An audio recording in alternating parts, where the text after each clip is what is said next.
Comisión Mateo capítulo 28.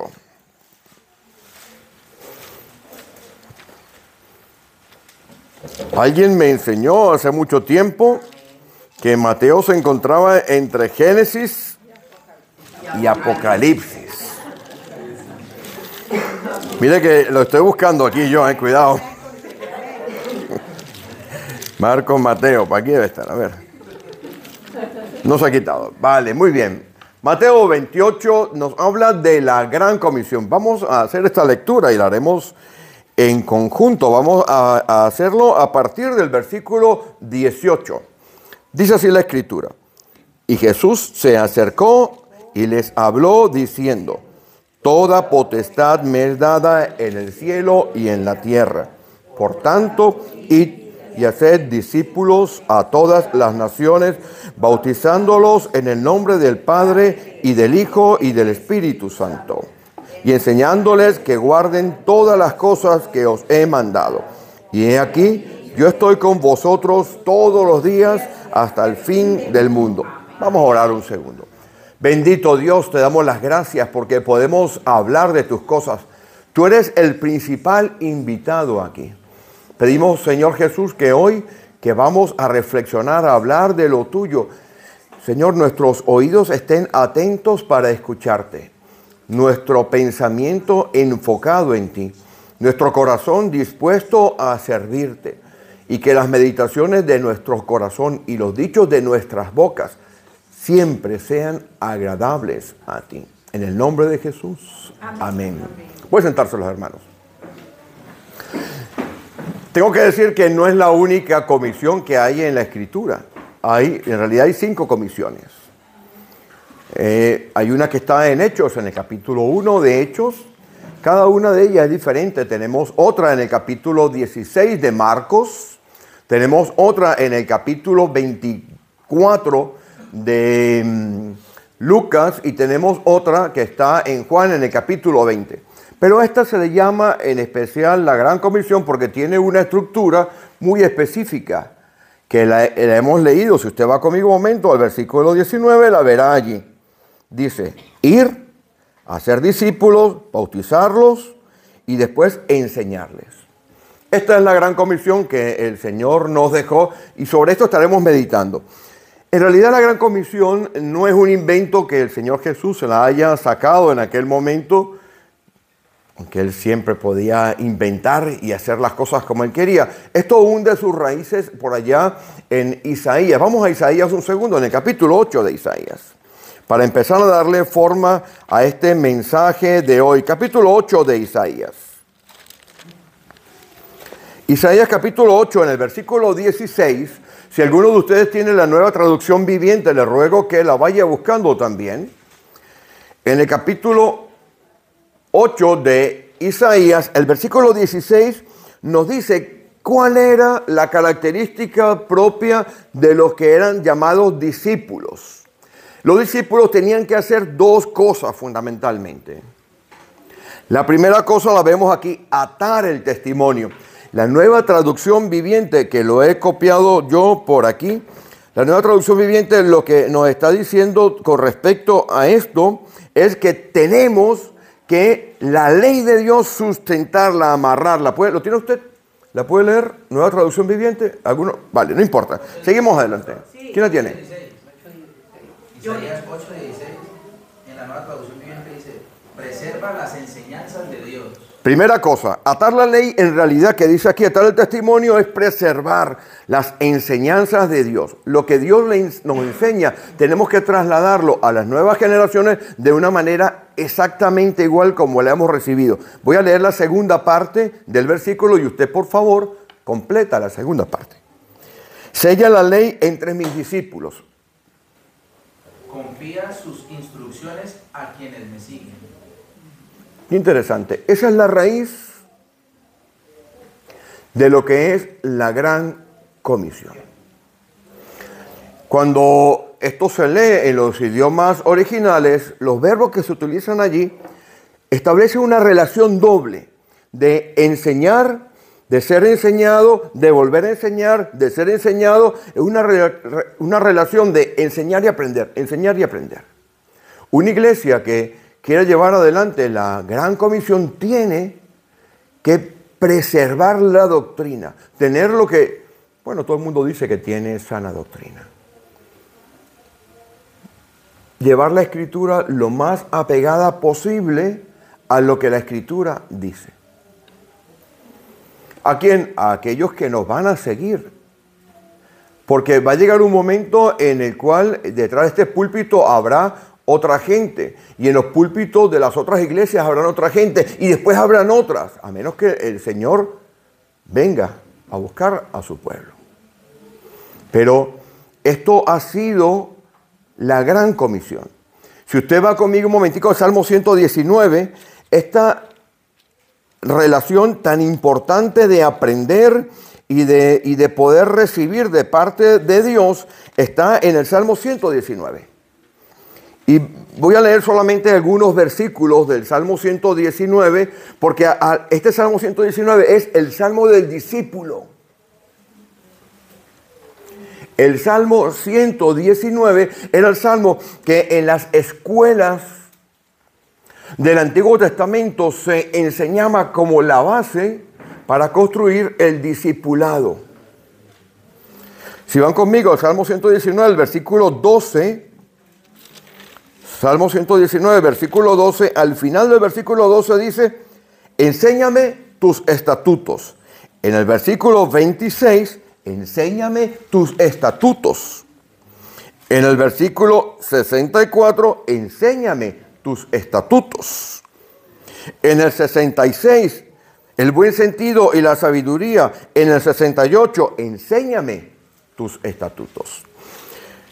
Y así el Salmo continúa en el 108, en el 124, en el 135, en el 171, repitiendo que hay que mantener una enseñanza de los estatutos de Dios. Pero resulta, mis queridos hermanos, que todos nosotros recibimos enseñanzas correctas. Y a lo largo del tiempo tenemos que agregarle a esas enseñanzas nuestros valores personales y nuestra manera de relacionarnos con Dios de forma tal que la enseñanza se mantenga incorrupta, se mantenga unida, pueda ir a las nuevas generaciones sin grandes cambios. Y para poder entender esto, yo les voy a pedir que me acompañen en un paseo virtual. Creo que en alguna que otra oportunidad hemos hecho paseos virtuales, que les he pedido que se pongan esas gafas de realidad virtual y nos metamos por un segundo en el primer siglo. Porque resulta que lo que he estado escuchando aquí en la oración larga que hizo nuestro hermano Henry al principio, me confirmó que esto era lo que teníamos que hablar. Porque el pastor siempre trae uno o dos mensajes, esperando a que Dios en su mover nos indique por dónde está el mensaje, qué necesita la congregación ese día. Yo les quiero pedir que por favor me acompañe a Hechos de los Apóstoles.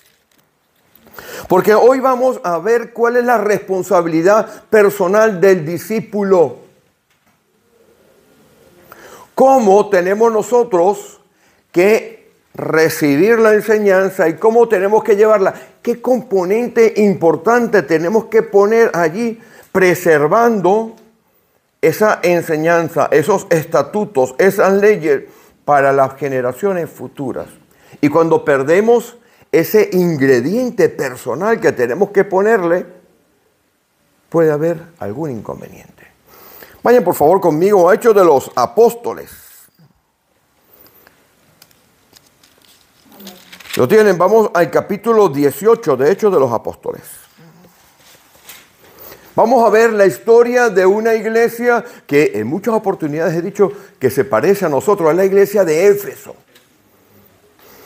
La iglesia de Éfeso es una iglesia que se establece, voy a explicarlo rápidamente, se establece en una ciudad que era la tercera ciudad del imperio. Estaba Roma, la ciudad más grande que había en ese momento en el imperio. Después venía Alejandría de Eso está en Egipto, de donde sale Apolos. ¿Han escuchado hablar de Apolos? Que está en este mismo capítulo. Apolos, varón de Alejandría. Poderoso en las Escrituras. Y la tercera ciudad es esta, muy cerca de lo que es actualmente Esmirna, en Turquía. Una ciudad de unos 250.000 o 300.000 habitantes. La Nueva York, le decían, de aquel lugar. Un puerto comercial. Venían todas las naves, estaban allí en aquel puerto. Tenía un edificio monumental, 25 metros de alto, 127 columnas de mármol blanco, aproximadamente 70 metros de ancho y 140 a 135 metros de profundidad. Una de las maravillas de aquel lugar. Y en el centro de ese edificio había una diosa, la diosa Diana o Artemis. El culto de aquella diosa era un culto absolutamente depravado. Pensaban aquellos que había caído del cielo aquella estatua. Y aquella ciudad, aproximadamente en el año 51, llega el apóstol Pablo. Capítulo 18, versículo 18. Mas Pablo, habiéndose detenido aún muchos días allí, después se despidió de los hermanos y navegó a Siria, y con él Priscila y Aquila. Habiéndose rapado la cabeza en Cencrea porque tenía hecho voto, y llegó a Éfeso. Aquí está llegando a Éfeso. Le acompañan Aquila y Priscila. Estos dos eran un matrimonio, y estos son los que crean lo que nosotros llamamos en nuestras congregaciones el grupo Crecer. La primera iglesia en Éfeso se crea en la casa de Aquila y Priscila, que habían sido expulsados de Roma por efecto de un decreto. Esta mañana estábamos viendo en la escuela bíblica, por efecto de un decreto que había hecho el emperador Claudio, habían expulsado a todos los judíos, y en aquella manada de judíos salieron estos que aún no tenían claro algunas cosas. Conocían del Evangelio, pero no tenían claras algunas cosas. En aquellas fechas, aún los cristianos eran casi como una secta de muchas cosas. Salen de allí, se consiguen a Pablo y se establecen con Pablo porque hacían tiendas como él. Eran compañeros de oficio. Como cuando usted tiene un negocio y usted pinta paredes y resulta que hay otro que pone techos, usted se junta con él y entonces el fontanero con el albañil. Y trabajan juntos. Bueno, estos eran del mismo oficio. Sigan leyendo conmigo, por favor, en el versículo 19. Y llegó a Éfeso y los dejó allí, los dejó en Éfeso. Establezcanse aquí. La gran comisión es ir. Ir. La gran comisión tiene en una de sus partes ir. Eso es lo que hacía el apóstol Pablo. Llega allí, establece en el versículo 19, establece allí aquella casa. Y esto sucede aproximadamente en el año 51. Algunos dicen que es en septiembre, algunos dicen que es en la primavera, pero es en el año 51 de nuestra era. Entrando en la sinagoga, discutía con los judíos. Bueno, pues resulta que Pablo se va de allí. Llega a Éfeso, versículo 24, este varón, Apolos. Algunos consideran, igual que el pastor, que Apolos es el escritor de Hebreos, cosa que tendremos que algún día dilucidarlo. Pastor es de los que creen que Hebreos fue escrito por Apolos. Este hombre no conocía del Evangelio correctamente bien porque había conocido el Evangelio ¿de quién? De Juan, aquellas predicaciones que hacía Juan. Estos dos, Aquila y Priscila, le discipulan. Ir y hacer discípulos. Le discipulan, le cogen y le enseñan correctamente lo que habían aprendido de Pablo. ¿Se dan cuenta de lo que estamos viendo que habíamos hablado en Isaías capítulo 8, versículo 16? Lo que el Señor había dicho y que también Pablo lo dice, que se busquen personas para que lleven adelante la obra. Pues bueno, esa es la gran comisión. Lo hicieron con Pablo, mire, con Apolos. Versículo 24. Dice del capítulo 18, y llegó entonces a Éfeso un judío llamado Apolos, natural de Alejandría, era egipcio, posiblemente se había criado en una escuela de pensamiento egipcio, que era la del famoso filósofo Filón de Alejandría. Este hombre era una lumbrera. Filón de Alejandría era considerado uno de los mayores oradores que ha dado Egipto. Era una persona que vivía de hablar y estableció una escuela de hablar. Cuando usted escucha un predicador, hay varios tipos de predicadores. Hay predicadores que yo les llamo el predicador 1, 2, 3, que tiene una predicación 1, 2, 3. Presenta una idea, desarrolla la idea, hace una conclusión. Hay otros predicadores que tienen otro tipo de sermón. Bueno, es igual. Habían escuelas de pensamiento y Filón de Alejandría metió probablemente el pensamiento de Apolos. Apolos era muy inteligente, era varón muy poderoso en la Escritura. Y si usted va conmigo al versículo 25, dice: este había sido instruido en el camino del Señor y siendo de espíritu fervoroso, hablaba y enseñaba diligentemente lo concerniente al Señor, aunque solamente conocía el bautismo de Juan. Y comenzó a hablar con denuedo en la sinagoga. Pero cuando lo oyeron Priscila y Aquila, le tomaron aparte y les pusieron más exactamente el camino de Dios. Ya aquel grupo crecer está empezando a hacer lo que es la Gran Comisión. Usted no necesariamente tiene que irse del país para efectuar la Gran Comisión. Usted puede hacer la Gran Comisión aquí. Puede empezar aquí. Pablo regresa a Éfeso y en Éfeso se forma una escuela en el idioma, en ese idioma divino, espectacular, que es el idioma venezolano, el que espero que alguna vez ustedes aprendan a hablar. Tenemos una palabra que es un trabuco. ¿Han escuchado esa palabra alguna vez? Un trabuco es lo que tiene el Real Madrid, por ejemplo. Hermano, una lanza a su favor. Que gana la Champions y que gana es un equipazo. Bueno, en Éfeso estaba establecido un verdadero equipazo. Vamos a darle unas pinceladas para que vean el equipo que estaba allí. Dice, vamos por favor, si les parece bien, vamos al capítulo 20, al versículo 4. Aquí están algunos de los que estaban en aquel equipo. Ya tenemos a Aquila y a Priscila, que estaban haciendo trabajo, tenían la casa. Después tenemos a un señor llamado Pablo, que entendemos que era una estrella. Ahora miren los que tienen allí. Sópater de Berea, versículo 4 del capítulo 20. Aristarco y Segundo de Tesalónica. Gallo de Derbe, Timoteo, Tíquico y Trófimo. También hay otro más por allí, que es Epéneto, que aparece, que fue el primer convertido. Tenían 8 grandes predicadores, pero aparte de eso, habían unos que habían sido discípulos de Juan el Bautista y que Pablo les había acogido y les había separado para una función misionera. Voltee la hoja conmigo y verá. Dice, el capítulo 19, versículo 8, Pablo estuvo 3 meses en la sinagoga, ¿ok? Y entonces cogió a los discípulos, versículo 9, los separó los discípulos y los llevó a la casa de uno que se llamaba Tirano. Ya habían 2 grupos crecer. ¿Lo ve? Ya habían 2 lugares. ¿Quiénes eran estos discípulos que estaban aquí en el versículo 9?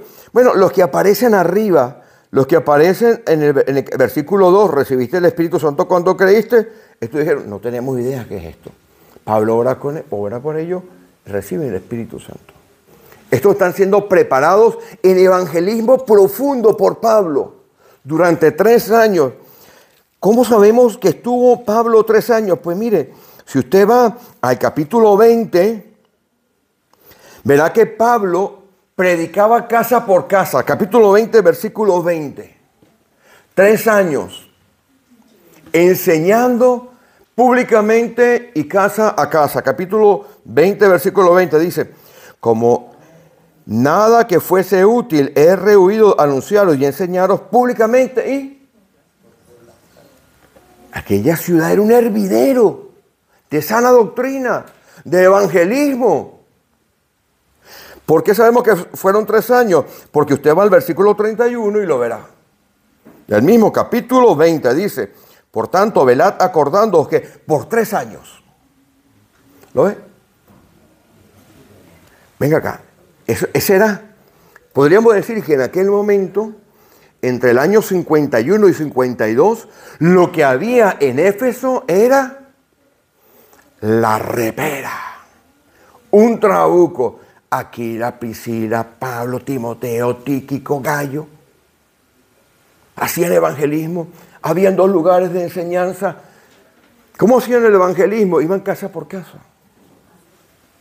Y en el templo, Pablo enseñaba. Las enseñanzas se hacían siempre por la mañana y la tarde la usaban para dormir, por el calor. 3 años. ¿Usted se imagina a Pablo aquí? 3 años. ¿Qué aprenderíamos nosotros?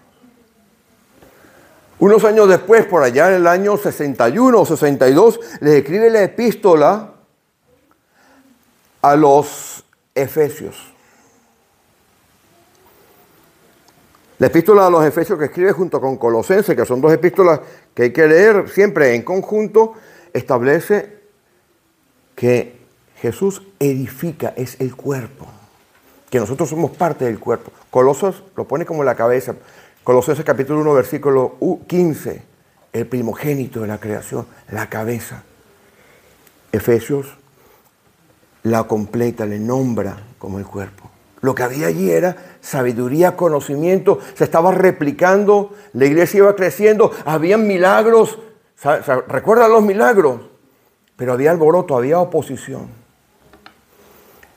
Aquella pequeña iglesia, en aquel lugar tan complicado, donde había brujería, ¿se acuerdan que había brujería? Tenían que leer Hechos de los Apóstoles, capítulo 18, 19, 20 y 21, para que sepan lo que estaba en Éfeso,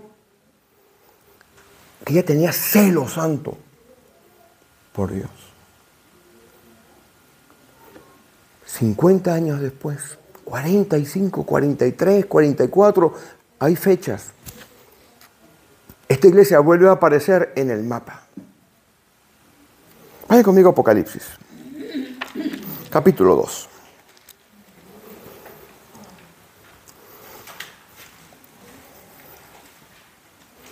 Aquella iglesia de Apocalipsis es una iglesia que ya tiene un recorrido largo. Era una iglesia de esas que usted consigue en nuestros pueblos, en nuestros países, que va el abuelo, los padres y los nietos.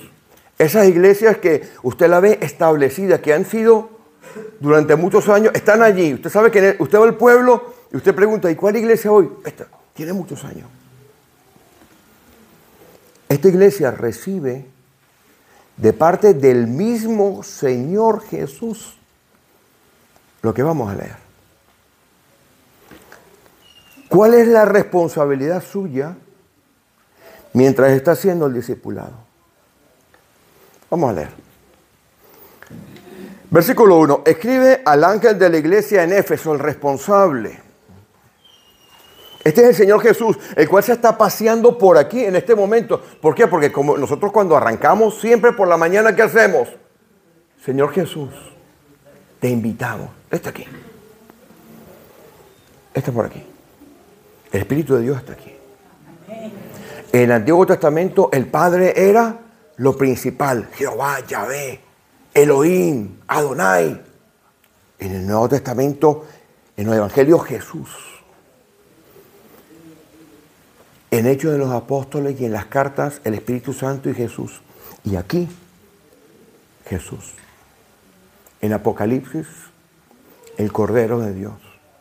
En la figura central. Y Él está paseándose por medio de todas las iglesias. En esta también. Iglesia de Éfeso en Calahorra.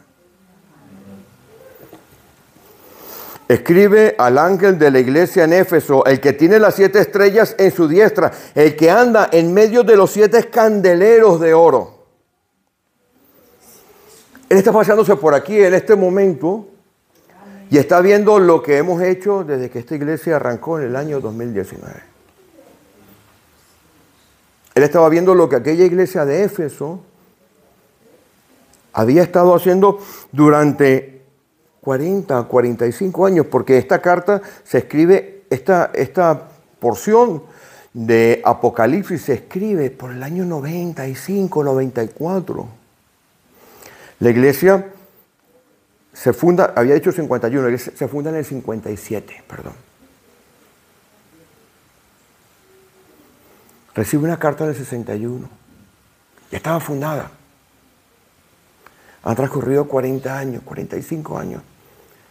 Habían nacido hijos, habían fallecido algunos, se había establecido la iglesia. Y el Señor Jesús, mire el mensaje que le manda.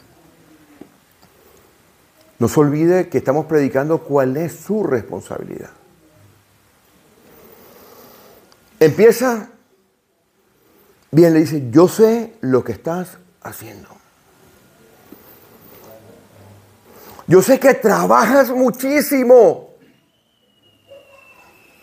Yo sé que has aguantado, versículo 2 y versículo 3. Yo sé que has aguantado, mira, que han venido contra ti las autoridades. Yo sé que has aguantado, mira, te hemos tirado, el diablo te ha tirado de todo. Has aguantado, eres paciente, eres arduo. Tienes buena doctrina porque cuando vienen aquellos que se dicen ser apóstoles a traer un mensaje, ¿saben lo que significa apóstol? ¿No? El mensajero, el que va a ser enviado. Tú lo desenmascaras. Desenmascaras a todos aquellos que vienen y entran. Lea conmigo este versículo. Dice, yo conozco tus obras, tu trabajo arduo, tu paciencia. A los malos no los soportas.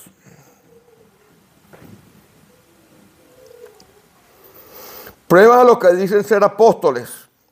El versículo siguiente en el 3 dice, has trabajado arduamente, no has desmayado, qué perseverante eres, 40 años, yo reconozco tus 40 años. Pero hay algo que no está funcionando, iglesia. Ya yo no soy el primero. En la agenda no estoy de primero. La fuerza de los programas hace que seas eficiente. Lo haces todo perfectamente bien. 40 años, perfectamente bien. Pero está faltando algo. Porque mire, usted puede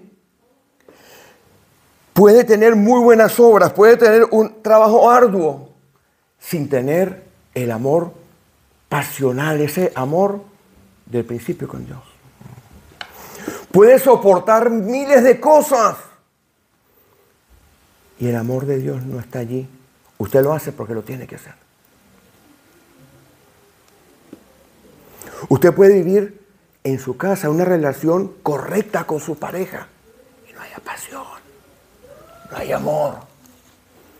Usted llega al trabajo con su maletín, lo pone ahí. Cumple lo que se espera que usted tiene que cumplir. Tiene que fregar la vajilla, porque no tiene el lavavajillas. Usted friega la vajilla. Tiene que pasar. Usted lo hace. Pero la relación está fría. Es simplemente cortesía, es cumplimiento. Cumplo y miento.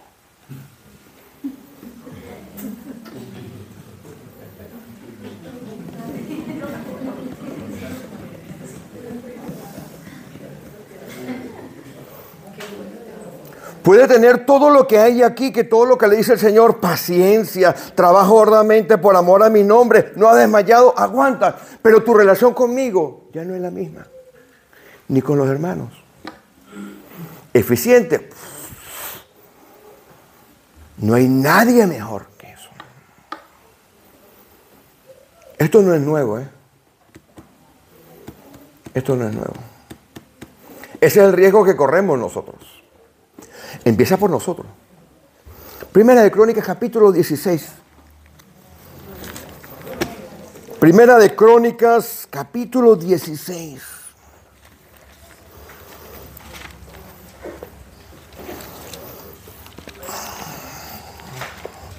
Amén. O sea, ya voy.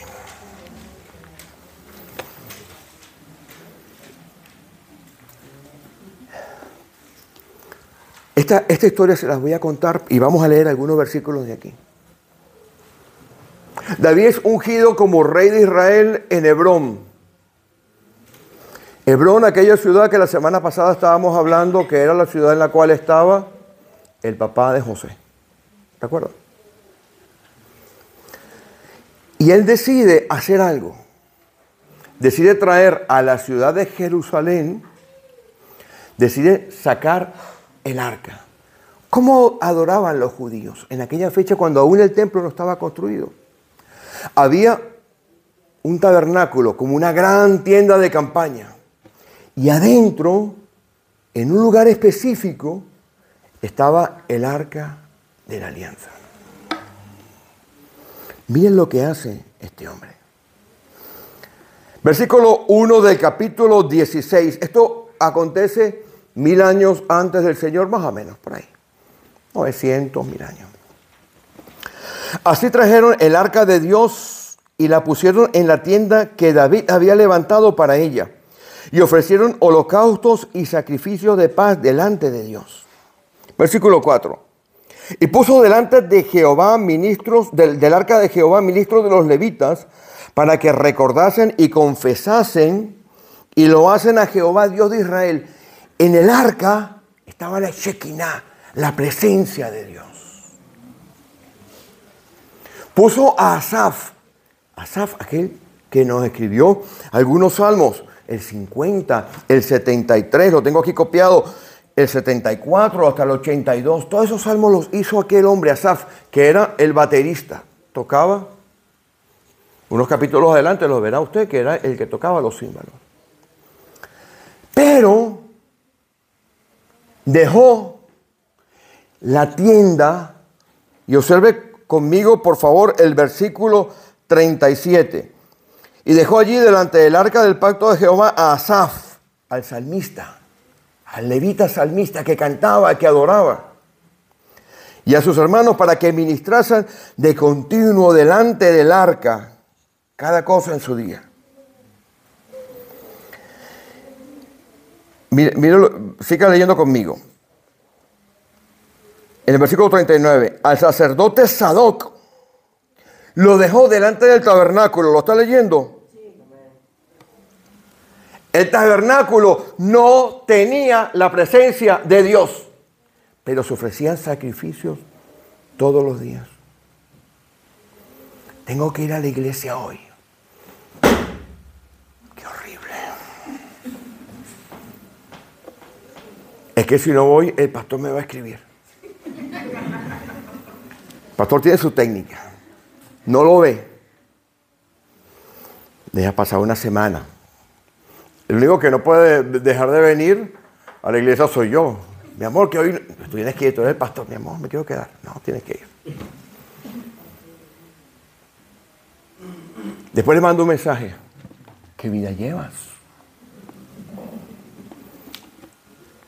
El tabernáculo estaba vacío. La presencia de Dios no estaba allí. Pero los sacrificios estaban siendo ofrecidos todos los benditos días. Mañana, tarde y noche. 365 días. Igual pasa cuando vivimos en una iglesia donde el Espíritu Santo no es el Señor de la iglesia.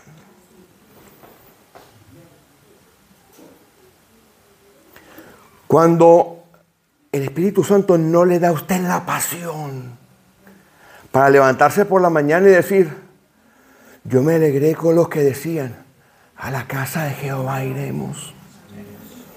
Porque ya Dios no es el primero. Ya Dios no es el primero. La fuerza de los acontecimientos la arrastra a usted a venir a la iglesia. Las cosas salen bien, sí se hacen. Pero no hay arrepentimiento, hay remordimiento, porque no está el Espíritu de Dios allí. Las oraciones son sin poder. Nosotros estamos diseñados para vivir en lo sobrenatural. Habían dos lugares. La presencia de Dios, allí en la tienda, aquella que David había hecho. Ahí estaba el arca, ahí estaba la Shekinah, ahí estaba el poder, ahí estaba la alabanza. Ahí estaba la alabanza. Pero había otra, muerta. Pues vamos a Apocalipsis. Usted y yo no estamos exentos de eso. Aquí se puede predicar una doctrina ajustada a la realidad. Podemos tener 50 estudios bíblicos, mujeres de fe, hombres de valor, estudios, lo que usted quiera. Pero si usted no pone la pasión que viene solamente del Espíritu Santo, eso es como la tienda del tabernáculo. Hacemos las cosas por hacer. Vamos al capítulo 2 de Apocalipsis. Cuando no hay pasión en nuestra vida por la obra del Evangelio, no importa el buen depósito que recibamos, no somos capaces de entregarlo correctamente. Entonces el Señor Jesús le dice, yo sé todo lo que haces, pero sabes, es de cumplimiento. Te falta aquel amor. ¿Quién de ustedes no recuerda cuando decidió bautizarse? Usted bajó a las aguas a tope. Mire, tengo que decir una cosa. Yo he bautizado personas que cuando se están metiendo en el agua, yo siento algo. Yo siento que están como vibrando. Y no es agua fría. Que están como vibrando.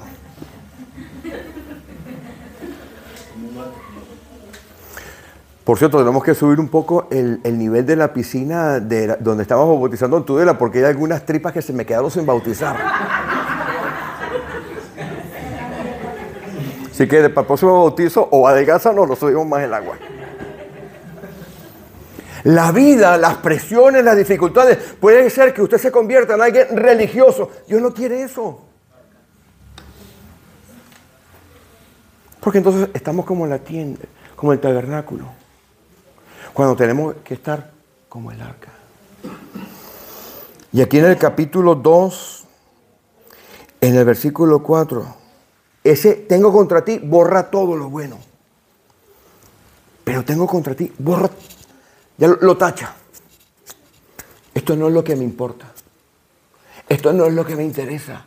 Esto no es lo que quiero. Esto no es la forma en la cual, iglesia, tenemos que actuar nosotros e impulsar a las que nos siguen a que tengan esa responsabilidad personal.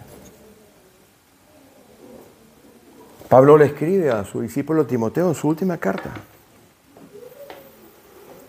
Capítulo 1, versículo 16, versículo 6 de la segunda epístola del apóstol Pablo a Timoteo.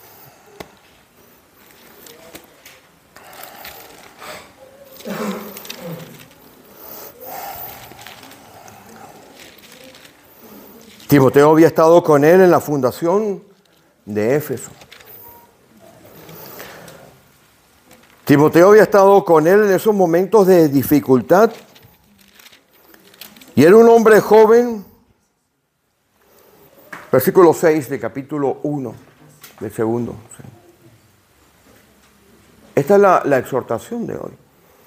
Usted puede, como hemos visto allá en Isaías 8:16, la raíz. Usted puede atar la ley, el testimonio, duplicarlo, pasarlo, pero ese pasar tiene que enseñar lo que Pablo le enseña a su discípulo, que iba a continuar llevando el discipulado más adelante. Porque si no, mis hermanos, seremos una iglesia de cumplir solamente. Que lo haremos bien. Si aquí sobran las capacidades, pero faltará la pasión. Yo pongo siempre un ejemplo, lo voy a poner cuando estábamos mi esposa y yo de novios. Yo estudiaba lejos. Yo estudiaba en otro país y yo tenía, en la universidad había una taquillita. Había una taquilla para la correspondencia, ¿no? En aquella fecha no había WhatsApp, nada de esto. Entonces, muchachos, está WhatsApp. En aquella fecha eran cartas, de las buenas. Entonces, ella me escribía. Yo pasaba todos los días frente a la taquilla y miraba. Y un día estaba una carta ahí. Dame la carta. Dame la carta. Le agarré la carta. La perfumaba.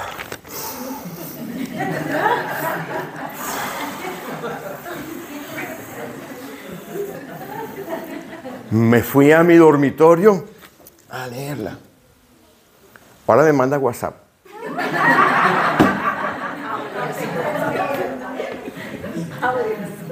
¿Entiende el concepto de pasión? Mire lo que le manda Pablo a su discípulo. Versículo 6. Te aconsejo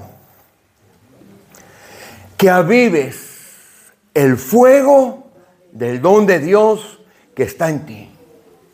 Sin eso, usted y yo seremos simplemente muertos que cumplen cosas y que arrastran los pies en la iglesia.